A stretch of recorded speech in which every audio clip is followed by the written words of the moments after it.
Hello and welcome to Football Daily, where today we're looking at 10 footballers who were despised by their own fans. 10. Dimitri Payet. Put away your snake memes, West Ham fans. Dimitri Payet has returned to France and brought the Hammers a tidy £14 million profit on the $12 million they invested in 2015. Payet played just 48 Premier League games for the Hammers, but produced 11 goals and 18 assists across a season and a half. However, Payet hadn't wanted to leave Marseille for London, only accepting the move to ease the French team's financial woes. So in January 2017, he went on strike to force a return, even giving up a month's pay to make the switch happen. West Ham fans went insane, claiming that Payet should have shown more loyalty to a club he never cared about in the first place, and pointing out that the Irons' struggle to finish mid-table should obviously take precedence over the happiness of Payet's family. Reasonable as ever. 9. Charles Itandje. Cameroonian goalkeeper Charles Itandje joined Liverpool from Lens in 2007 as backup to Pepe Reina. Despite his best efforts, Itandje couldn't oust the Spaniard and failed to make a single Premier League appearance for the Reds. But it wasn't a lack of quality which soured Itandje's relationship with the Anfield faithful. In 2009, after 2 years of contributing basically nothing, Itandje joined the rest of his teammates at a memorial service for the Hillsborough disaster on its 20th anniversary. The TV cameras caught the stopper laughing and joking around, and some fans even complained to the club about his behaviour.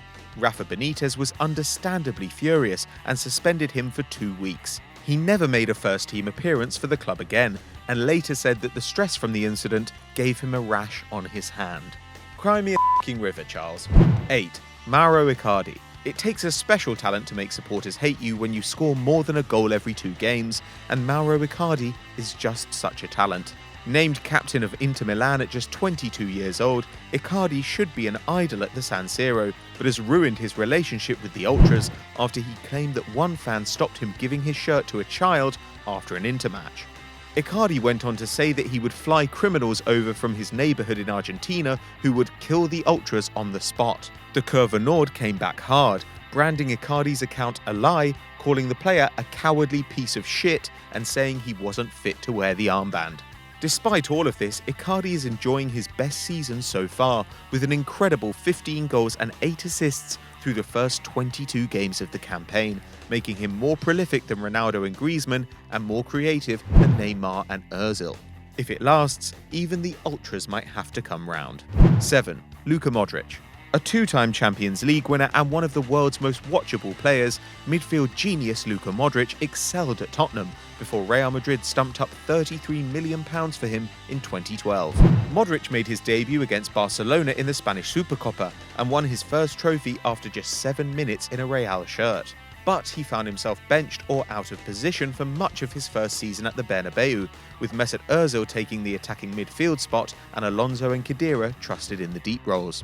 Incredibly, readers of Marca voted the Croat La Liga's worst signing of the season, with Modric taking home a third of the vote and beating out Alex Song's insane switch to Barcelona. But just the next year, Modric won La Decima and was voted the league's best midfielder. 6. David Beckham. David Beckham is now one of football's most likeable men, but in 1998, a fit of youthful temper briefly made him the most hated man in England. Becks was just 23, a rising international star with looks to match his incredible natural talent. But against Argentina in the second round of the '98 World Cup, with the score tied at 2-2, he reacted angrily to a Diego Simeone foul, kicking out gently at his opponent and getting sent off. England exited on penalties. Back home, the tabloids reacted as reasonably as you would expect. The Mirror's headline read, 10 heroic lions, 1 stupid boy, and effigies of Beckham were strung up with nooses round the neck. He received death threats from fans and was even voted into a TV poll of the 100 worst Britons. He went on to win 115 caps for England and was captain for 58 of those. 5. Albert Ebos. Most players expect to deal with a cruel chant or a few boos, but Cameroonian striker Albert Ebos paid the ultimate price for the fans' displeasure in 2014. Ebos's club, JS Kabylie, squared off against USM Alger, who had pipped them to the Algerian league title the previous year. Though Ebos, Kabyli's top scorer, bagged a penalty, he couldn't prevent his side from slumping to a 2-1 home defeat, and things quickly turned ugly. Fans rioted, and a rock thrown from the crowd hit the unfortunate striker in the head. The hospital was right next to the stadium, but in the time it took Ebos to be taken there, he died. A post-mortem revealed that the forward had been beaten and stabbed, and that the projectile was not the cause of death. The Algerian government called it an accident. Ebos's family said it was murder, and the case remains unsolved. 4. Fred. Brazilians do not take World Cup failure lightly. Serginho was famously blamed for the 1982 second-round exit, while Felipe Melo was seen as the embodiment of the 2010 squad's lack of samba style. At the 2014 tournament, it seemed that the Seleção had a real shot at a 6th win. Despite mediocre play, Neymar and Thiago Silva carried the team through tough fixtures against Chile and Colombia, but injuries caused the pair to miss the semi-final against Germany, witnessing the 7-1 drubbing from the sidelines. Fred was the designated scapegoat this time, with every touch jeered by the home fans.